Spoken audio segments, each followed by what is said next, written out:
Bonjour, bonjour. Aujourd'hui, je vais vous présenter la recette des gnocchis sans pommes de terre. Pour cela, nous aurons besoin de 500 ml d'eau, soit un demi-litre, 500 g de farine, un cube bouillon, du poivre et du sel. On commence par mettre notre eau dans la casserole. On ajoute le cube bouillon, du poivre selon nos goûts. Vous pouvez poivrer plus ou moins, c'est comme vous aimez. Et on ajoute une cuillère à café de sel. On porte l'eau à ébullition.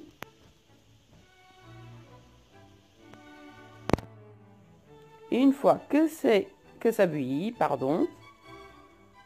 on prend une cuillère en bois et notre farine. Donc on ajoute notre farine d'un coup dans la casserole. Et maintenant, c'est parti pour faire de la musculation. Faut y aller, faut pas avoir peur. Faut bien mélanger. Au moins, on aura un bras bien musclé.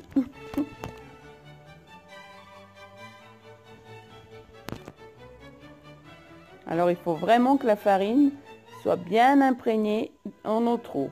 Il faut qu'on obtienne une pâte homogène à la fin et que ça forme une sorte de boule qui va se décoller de notre casserole.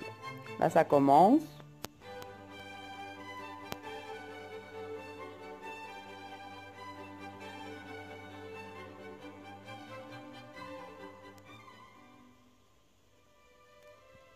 N'ayez pas peur parce qu'après, on va finir de travailler notre pâte sur notre plan de travail.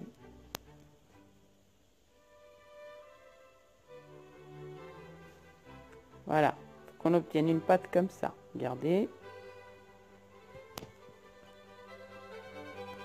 Je mélange encore un peu parce que j'ai encore un peu de farine qui se voit. Voilà. Faut qu'on obtienne une pâte comme ça. Ouh, c'est un peu chaud. On éteint le feu.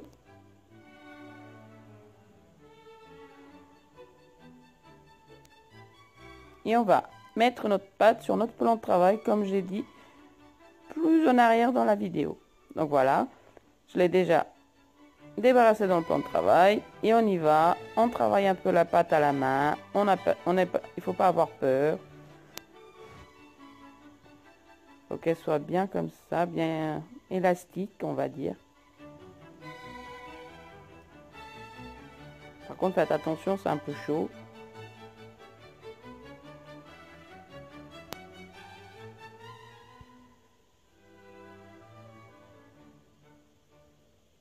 Une fois qu'on a bien travaillé la pâte, on va la découper. Donc là, je l'ai coupée en deux. Et maintenant, je vais couper encore. Hop, je vais en faire environ 6 morceaux. Ou 7.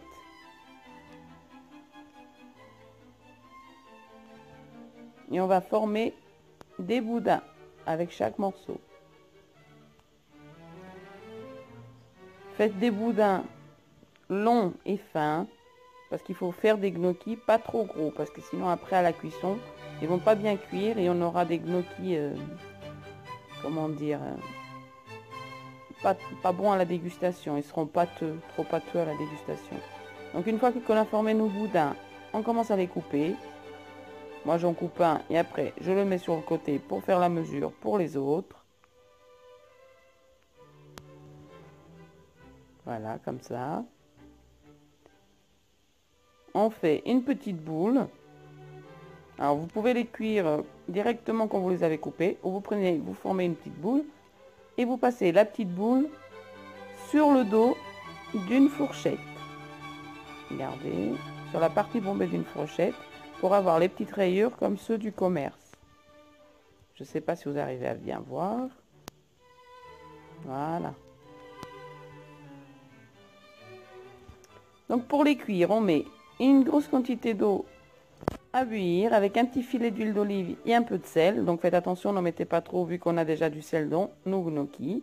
On prend un bol avec une passoire qu'on met par-dessus, puisqu'après on va mettre nos gnocchis à égoutter dedans, au fur et à mesure de la cuisson. Quand l'eau est bien bouillante, on commence à ajouter nos gnocchis. Ne les mettez pas directement avec votre main, puisque l'eau chaude pourrait sauter sur votre main et vous brûler. Donc voilà, moi je fais comme ça. On en met au fur et à mesure, faut pas tous les mettre d'un coup, parce que sinon après l'eau elle va pas avoir assez d'espace pour bouillir et bien cuire nos gnocchis. Et une fois qu'ils remontent bien à la surface, c'est qu'ils sont cuits. Donc vous pouvez les enlever. Vous allez voir dans la vidéo qu'au fur et à mesure, ils commencent à remonter à la surface quand ils sont cuits.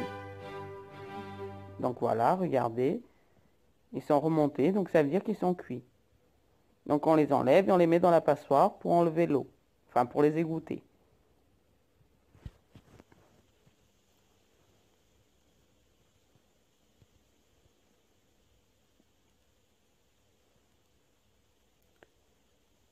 Donc je vous montre déjà les gnocchis dans mon assiette. J'en ai pris un petit peu avec des brocolis. Le reste dans un plat que je vais servir pour ma petite famille. Vous pouvez les servir avec un peu de fromage râpé, une sauce bolognaise, une sauce tomate toute simple.